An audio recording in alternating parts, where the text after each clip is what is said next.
वर्णभेद के संदर्भ में।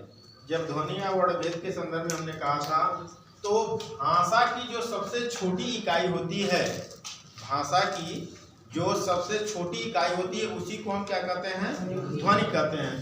भाषा की इकाई के संदर्भ में हमने एक बार बात किया था, आपको बताया था कि भाषा की जो सबसे बड़ी इकाई या भाषा की जो सार्थक इकाई होती है उसको हम क्या बोलते हैं, वाक्य। क्या बोलते हैं, वाक्य। भाषा की सबसे बड़ी इकाई या सार्थक इकाई को हम क्या कहते हैं, वाक्य। वाक्य से जो छोटी इकाई होती है उसे हम क्या कहते हैं, उपवाक्य। और उपवाक्य से जो छोटी इकाई होती है उसे हम क्या कहते हैं, पदबंध। ये नहीं कहते हैं, पदबंध। और पदबंध से जो छोटी इकाई होती है उसे हम क्या कहते हैं, पद। और पद से जो छोटी इकाई होती है उसको हमने क्या कहा था, अक्षर। और अक्षर से जो छोटी इकाई होती है उसे हम क्या कहते हैं, ध्वनि या वर्ण। ध्वनि या वर्ण। अब यहाँ पर स्पष्ट हो जाना चाहिए कि जो सबसे छोटी इकाई होती है उसी को हम क्या कहते हैं, ध्वनि या वर्ण कहते हैं। यहाँ पर हमने ध्वनि या वर्ण का वर्णभेद किया है। यहाँ पर तो वर्णभेद के संदर्भ में हमने बताया कि परिभाषा इसका कि भाषा की वह लघुतम इकाई जिसके खंड खंड न किए जा सके या टुकड़े टुकड़े में बांटे न जा सके उन्हें हम क्या कहते हैं, ध्वनि या वर्ण कहते हैं। ध्वनि या वर्ण के संदर्भ में हमने शब्द लिया, एक प्रभु का नाम ही है राम। राम एक शब्द है।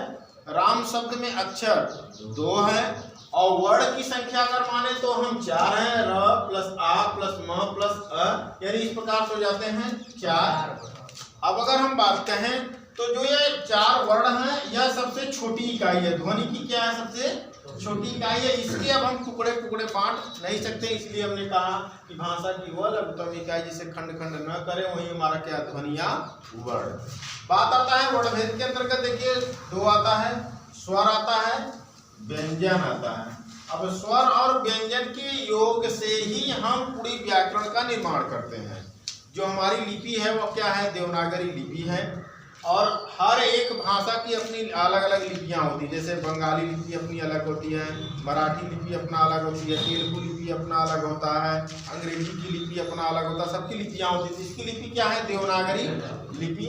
अब स्वर के संदर्भ में हमने बात किया तो हमने कहा कि स्वतंत्र रूप से बोले जाने वाले वर्ण, स्वतंत्र रूप से बोले जाने वाले वर्ण क्या कहलाते हैं, स्वर कहलाते हैं। स्वर की संख्या हमने 11 बताया। जैसे हमने कहा आपको यहाँ पर यहाँ पर हमने शायद मेंशन किया है, आप देख सकते हैं यहाँ पर स्वरों की संख्या क्या है, 11 है।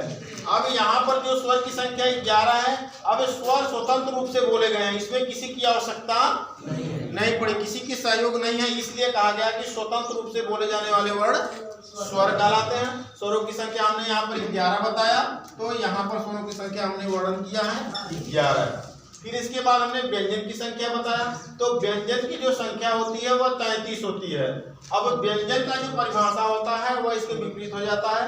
स्वरों की सहायता से बोले जाने वाले वर्ण, स्वरों की सहायता से बोले जाने वाले वर्ण क्या कहलाते हैं, व्यंजन। व्यंजन इसलिए कहलाए जैसे कि हमने अगर बात किया क का, या हमने बात किया ख का, या हमने किया ग की बात, तो अगर हम यहाँ पर देख पाते हैं चाहे क का भी हम व्याख्या करें चाहे ख या ग की व्याख्या करें, तो हम देख पाते हैं यहाँ पर क प्लस अ हो जाएगा ख प्लस अ, और यहाँ पर हो जाएगा ग प्लस अ। देख पा रहे हैं। तो यहाँ पर हमने कहा कि स्वरों की सहायता से बोले जाने वाले वर्ण व्यंजन कहलाते हैं। तो जो यह स्वर व्यंजन बोला गया इसमें स्वर का समावेश सभी में हुआ है, इसलिए क्या कहलाए, स्वरों की सहायता से बोले जाने वाले वर्ण। बात आता है ह्रस्वर। ह्रस्वर में हमने कहा जिन स्वरों के उच्चारण में कम से कम समय लगे या एक मात्रा का बोध होता है उन्हें हम क्या कहते हैं, ह्रस्व स्वर। ह्रस्वर में 4 आता है आपका, जैसा कि आपका यहाँ वर्णन है 4 अ प्लस ई प्लस उ और ऋषि। फिर इसके बाद आता है दीर्घ स्वर। दीर्घ स्वर के अंतर्गत अगर हम बात किए तो यह द्विमात्रिक होता है। जिन स्वरों के उच्चारण में हर स्वर का दोगुना समय लगता है उन्हें हम क्या कहते हैं? दीर्घ स्वर। दीर्घ स्वर के अंतर्गत 7 होता है, यहाँ पर है 7 वर्ण,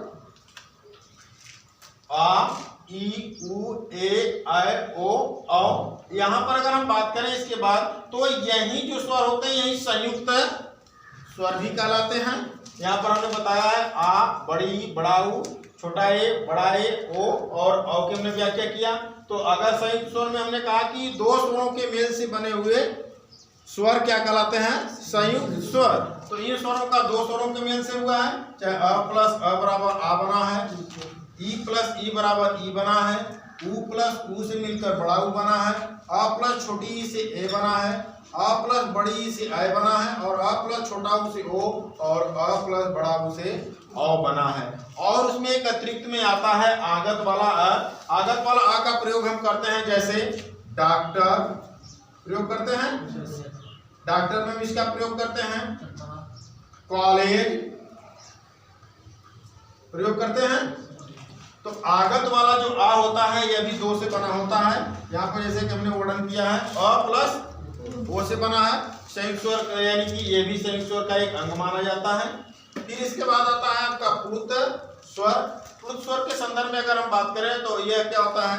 त्रिमात्रिक होता है, अर्थात जिन स्वरों के उच्चारण में दीर्घ स्वर का दोगुना, जिन स्वरों के उच्चारण में दीर्घ स्वर का दोगुना, ह्रस्व स्वर का तिगुना समय लगता है उन्हें हम क्या कहते हैं? प्लुत स्वर। प्लुत स्वर का जो प्रयोग होता है यह पुकारने के संदर्भ में, बुलाने के संदर्भ में या चिल्लाने के संदर्भ में होता है। जैसे हमने कहा हे राम, ओम या सुनो के संदर्भ में होता है। यहाँ पर एक चिन्ह दिया गया है, जो चिन्ह आप देख पाएंगे कि यह चिन्ह जो है गुरु का होता है। जैसे कि हम दोहा सोठा के संदर्भ में बताया था कि जब वहाँ पर प्रयोग किया जाता है तो वहाँ पर लघु गुरु का चिन्ह प्रयोग होता है। तो यहाँ पर जो ये चिन्ह है यह किसका चिन्ह है? गुरु का चिन्ह है। फिर अब आपका आ जाता है व्यंजन के अंतर्गत। तो व्यंजन के अंतर्गत अगर हम बात करें तो यहाँ पर स्पर्श व्यंजन है, अंतस्थ व्यंजन है और ऊष्म व्यंजन है। तो हमने ये भी बताया था कि स्पर्श व्यंजन में जिन व्यंजनों के उच्चारण में कंठ, तालु, मूर्धा, दंत, ओष्ठ आदि को स्पर्श करते हुए उच्चारण किया जाता है उन्हें हम क्या कहते हैं? स्पर्श व्यंजन कहते हैं। स्पर्श व्यंजन में 5 वर्ग होते हैं। 5 वर्गों का जो ये आपका है, ये 5 वर्ग कभी कभी आप भूल जाएंगे तो इसका एक ट्रिक होता है 5 वर्ग का भी अगर याद करने का। तो यहाँ पर हम लिखते हैं उसका, इसके संदर्भ में अगर हम बात करें तो इन 5 वर्गों का याद करने का तरीका यह होता है जैसे कचट और तप। कचट और तप की अगर हम बात करें तो कचट माने होता है कड़वाहट और तप माने होता है तपस्या या कठिन। हम बात करें कि जो हमारे ऋषि मुनि रहे हैं, देवता रहे हैं, ये सब क्या रहे हैं? कठिन तपस्या करने वाले व्यक्ति रहे हैं। और कठिन तपस्या क्या है? वो वाणी से अपने किए हैं, कंठों से किए हैं उच्चारण। तो यहाँ पर वो शब्द रख देते हैं कचट, तप रख देते हैं। तो कचट तप से आ से निकल जाता है क से क वर्ग, च से च वर्ग, ट से त वर्ग, त से त वर्ग, प से प वर्ग। आपको यह दिमाग में एकदम फिट हो जाएगा कि जो आपका ये 5 वर्ग है, 5 वर्गों में अगर उल्टा अगर कर देंगे ऊपर नीचे तो सिस्टम सब बदल जाएगा। अभी हम इसके बाद बात करेंगे ये अघोष, सघोष, अल्पप्राण, महाप्राण की जब हम बात करेंगे तो इसका उच्चारण सब आएगा। देखिए यही व्यंजन अल्पप्राण होगा, यही महाप्राण होगा, यही घोष होगा, घोष होगा, है ना। सारे रूप में यही व्यंजन होंगे, लेकिन किस रूप में होगा यह आपको आगे चर्चा करेंगे। जैसे कि अगर हम बात करें, हमने बताया था कि आप यहाँ बैठे हुए तो क्या हैं? विद्यार्थी हैं ना, स्टूडेंट हैं। अगर गाड़ी में, अगर बस में अगर जाने लगे तो यात्री हो गए, और मंदिर में पूजा करने के लिए चले गए तो भक्त हो गए, और किसी के शादी में गए तो बाराती हो गए। अरे क्या आप चमड़वा उकुल उकुल के बदलते थोड़ी ना हैं? क्यों बदलते हैं? बस वहाँ आप वही हैं, लेकिन समय और स्थिति के साथ परिवर्तन होता जाता है। तो हम और आप जैसे समय स्थिति के साथ परिवर्तित होते हैं, वैसे ही शब्द यथावत स्थिति में बने रहते हैं, और लेकिन अपने अनुसार वो चेंज हो जाते हैं। शब्द वही रहेंगे लेकिन चेंज हो जाएंगे।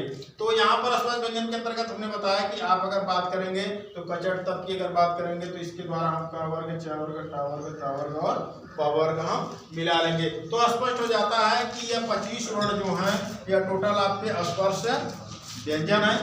यहाँ हमने बताया कि 2 है यह द्विगुण व्यंजन है। द्विगुण व्यंजन को एक और नाम हमने बताया था उत्क्षिप्त व्यंजन कहते हैं। उत्क्षिप्त व्यंजन, बहुत बार यह प्रश्न पूछता है कि उत्क्षिप्त व्यंजन क्या है, आपको आभास होना चाहिए कि यह उत्क्षिप्त व्यंजन द्विगुण वाला व्यंजन है। जैसे अगर हमने यहाँ पर बताया था कि अगर इसका प्रयोग करते हैं तो हम यहाँ पर जैसे डमरू लिखते हैं तो ड का प्रयोग करते हैं इसमें, और ढपली लिखते हैं तो इसका प्रयोग करते हैं। और अगर हम यहाँ पर बात करते हैं जैसे अढ़ा है तो लड़ाई में इस शब्द का प्रयोग करते हैं, और यहाँ पर अगर इस शब्द की अगर ले तो पढ़ाई में हम इस शब्द का प्रयोग करते हैं। यानी एक शब्द यह है जो ढपली वाला देखिए 2 रूपों को यहाँ पर प्रदर्शित कर रहा है, और डमरू वाला भी देखिए ड का भी अढ़ा का भी प्रयोग कर रहा है। इसी कारण से इसे द्विगुण कहा जाता है। द्वि का मतलब होता है कि 2 गुणों की जो समानता रखता है उसे हम क्या कहते हैं, द्विगुण व्यंजन कहते हैं। तो यह व्यंजन 2 गुणों की समानता रखता है, इसलिए द्विगुण व्यंजन कहते हैं। इसी के आधार पर जब द्विगुण व्यंजनों की संख्या 33 मानी गई है तो 2 द्विगुण व्यंजन अगर जोड़ दिए जाते हैं तो यहाँ पर व्यंजनों की संख्या हो जाती है 35। बात समझ रहे हैं ना, कितना जाता है 35 में 13 जोड़ देंगे प्लस 4 जोड़ देंगे तो कितना हो जाएगा 52 हो गया ना। अब व्यंजनों की यानी कुल वर्णों की संख्या कितनी हो जाती है 52 हो जाता है। यहाँ पर ये कंफर्म हो जाता है कि व्यंजन की संख्या जो वर्णों की संख्या कितनी हो जाती है हमारी 52 हो जाती है। 33 तो व्यंजन है, 2 द्विगुण व्यंजन को हमने जब समावेश किया तो 35 हो गया। 13 हमने क्या किया था, परंपरागत दृष्टि से जो स्वर हैं 11 स्वर यहाँ पर थे, 11 थे ना, 2 इसमें और जोड़ेंगे हम। कौन सा जोड़ते हैं हम, अंग और ये नहीं जोड़ते हैं। तो यहाँ पर स्वरों की संख्या क्या हो जाती है 13 हो जाती है। और यही जो है आपका 33 यह था तो 2 जोड़े 35 हो गया, 11 यह था तो 2 जोड़े 13 हो गया, और जो 4 था यह हमारा क्या था संयुक्त अंतस्थ व्यंजन। जब हमने जोड़ दिया तो टोटल हमारा क्या हो गया 52 वर्ण।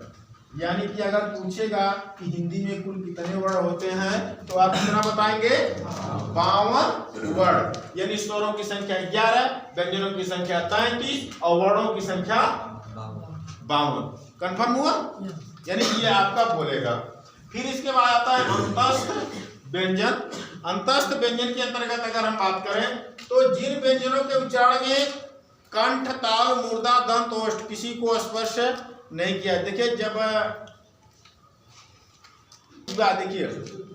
हम कंठ की बात करेंगे तो ये नीचे एक कंठ होता है यहाँ बीच में, जब अंगुली ऐसे डालेंगे तो तब तक नहीं ओक छूटेगा। जब अंदर का कंठ से जैसे स्पर्श होगा आपको ओक छूट जाएगा, पता नहीं अंगुली जाएगा जैसे स्पर्श होगा ओक छूट जाएगा। जानते क्यों? क्योंकि यह एक रुकावट है, प्रकृति का नेचर है, बनाया है कुदरत ने ऐसा कि जब कोई अलग ऐसी चीजें जाती हैं तो वो तुरंत रोक देता है, अंदर जाने नहीं देगा, क्योंकि वह नुकसानदेह होता है तो वह अंदर नहीं जाने देगा। तो यहाँ पर जो है कंठ है, जब आगे का दांत को छूता है तो कंठ होता है। ये गले से जब बात होता है तो कंठ होता है, आगे दांत दंत होता है, ऊपर का दांत तालु होता है, नीचे का मूर्धा होता है, बीच का है ना।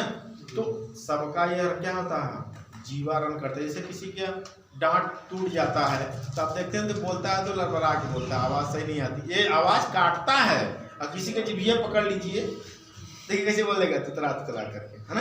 या किसी की जीभ कट जाए, है ना, तो यह जीभ पूरा रन करता है इसके बीच में 32 दांत के बीच में। तो यह होता है अंतस्थ व्यंजन के अंतर्गत कि यह किसी भाग को स्पर्श नहीं करता, यह हुआ, तो इसलिए इसे क्या कहा जाता है अंतस्थ व्यंजन।